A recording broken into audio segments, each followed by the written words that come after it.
So now we're talking about 8:30 per mile on the whiteboard right here.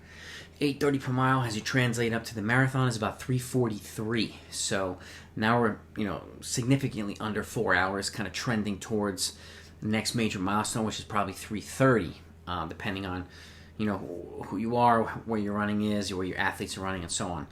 3:40 could be a milestone as well, but I'm going on 30-second per mile increments here. So this milestone is at 3:43. I'll take you over to the whiteboard in a second and go over the 5 workouts that are important components of training to help you get there. And I've done 10 minutes per mile, 9:30 per mile, 9 minutes per mile. They're all in the description below. I'm going to keep progressing after this. I'm going to go to 8 minutes and 7:30, 7 minutes, 6:30, 6 minutes, and at the very least 5:30. I may even do a video of 5 minutes per mile, but that's 2:11 for the marathon. So we'll see. But at the very least, I'm going to go to 5:30.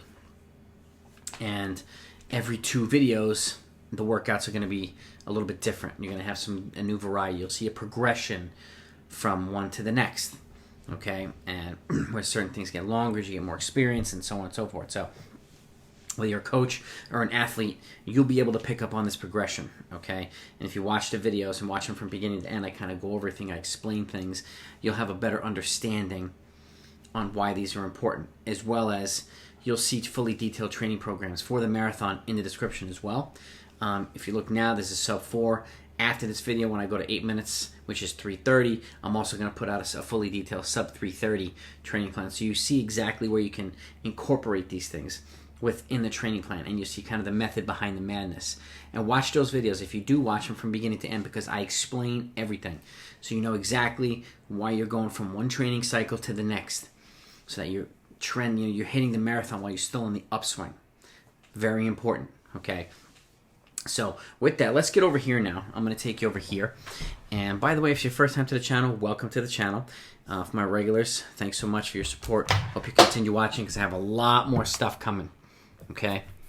And for the newbies, by the way, I have 200 plus videos. So if you want to see them, hit the subscribe button and go take a look in the channel. I have everything from half mile all the way up to the marathon, all different levels. So you'll find a lot of stuff on there that you like. So let's get over here now. Speed development, the first 2. Hill sprints, very important component no matter what you're training for. Okay, hill, cross country, half marathon, marathon, 10K, 5, it doesn't matter. Hill sprints, in this particular nature, it's a steeper hill, so it'll be a shorter one. So 100 to 150 meters. In this particular instance, you're doing 6 to 8 reps. You might remember, you're focused on staying upright, attacking the hill, leaning into the hill a little bit, pumping the arms, lifting the knees.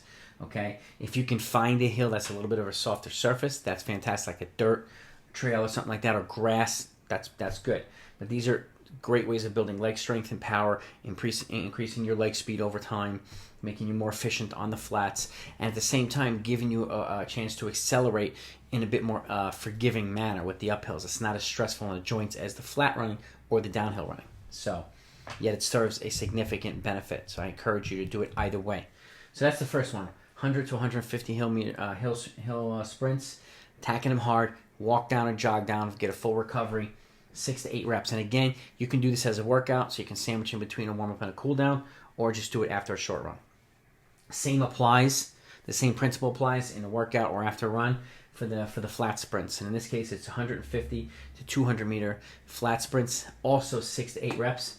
And now you can do them on the road or the track or the grass or the dirt, another forgiving surface. This is a great way of complementing uphill running, well, learning how to accelerate on the flats as well. And both of which are important. They're important components of speed development. These are things that you can do all year round, okay? Do 50s, 100s, you progress upwards over time. But again, same thing as a workout or after a short run. 6 to 8 reps.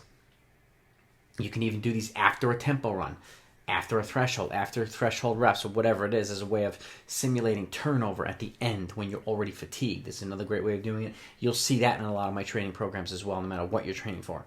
That's also an important component. So 2 different components of speed development. Now we're going to work over to the semi-long run. This is a run that can be up to 75% of your actual long run. So if your long run's 20, you can get this up to 15 miles, but that's for the more experienced, the more fit, the more tenured runners. In this case, we'll get at about 9 to 10 miles. So, you have a lot of shorter runs as well, easy recovery runs. But if you can get a second run that's up to 10 miles or gradually longer over time, that's a good thing. Teaching your body to be on its feet for an extended period of time is one of the cornerstones of marathon training. Okay, this is one of the runs where you can do it. You can either do it as an easy pace run or progress. Let's say from 10 minutes down to 8:30 marathon pace throughout the run. Okay, it's a great way of doing it as well. But it's another great workout itself. You don't have to do 2 hard workouts and then a long run. There's no rule book that says you have to do this, you have to do that. There is no one size fits all training program for everybody. You'll learn over time what your strengths are, what your needs are, or for your athletes, what their strengths are and what their needs are. And this is where coaching with the eyes is just as important as coaching with the stopwatch. Okay? Learning who needs what and whose strengths are someone else's weaknesses and vice versa is an important component of continuing developing athletes and yourself, obviously. So semi-long run, number 3. Number 4, 800-meter reps. 2-minute recovery. This is a workout that you can do 3 or 4 times. Let's just say 4 times here.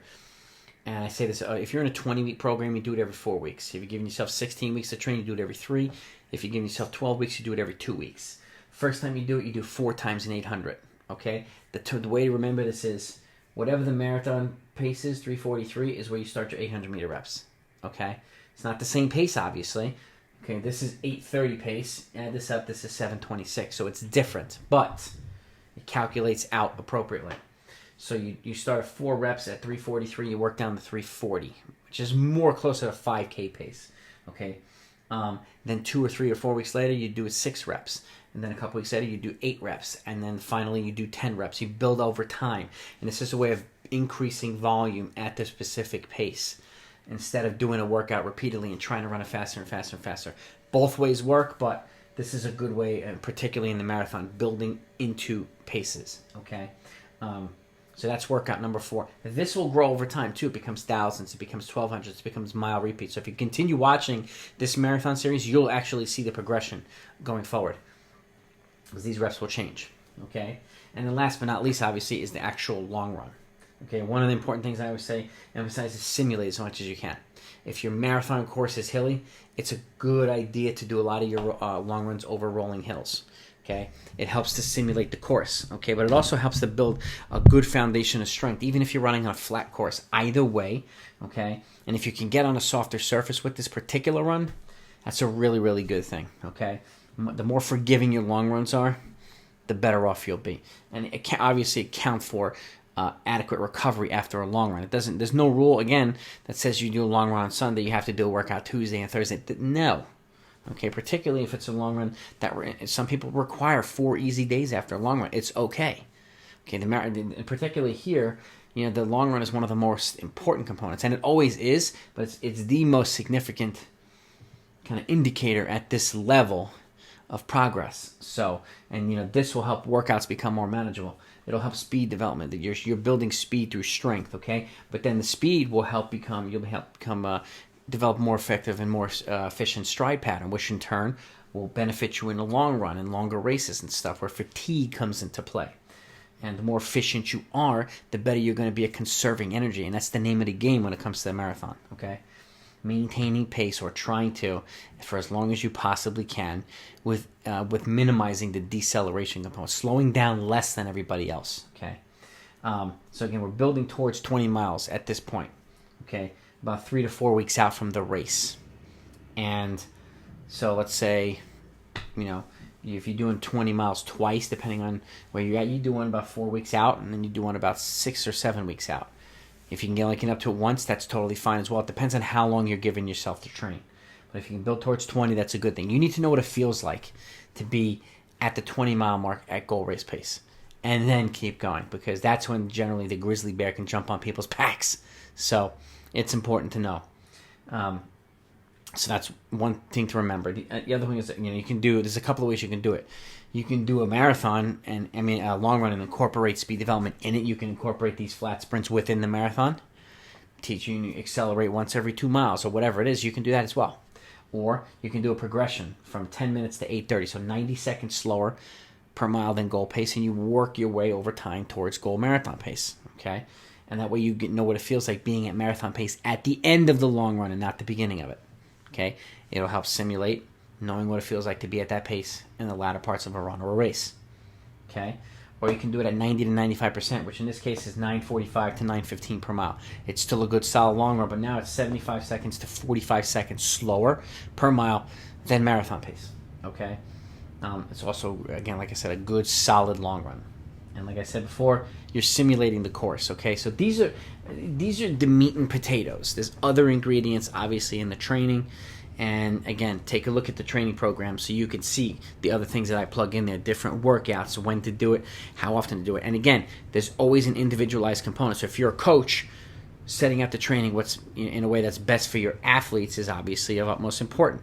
If you're an aspiring coach, you can learn from these training programs. You can follow them. I have everything I put out here is from 2 decades experience. I have applied these things on my athletes with success. But again, their success doesn't necessarily mean your success. So knowing when to put these workouts in, knowing how often, and so on, based on your athlete's fitness level, ability to tolerate harder work, lifestyle, and a lot of things, you take those into consideration as well. Okay, that's the eyeball component of coaching. Observing your athletes, because not everybody's going to respond the same to the training.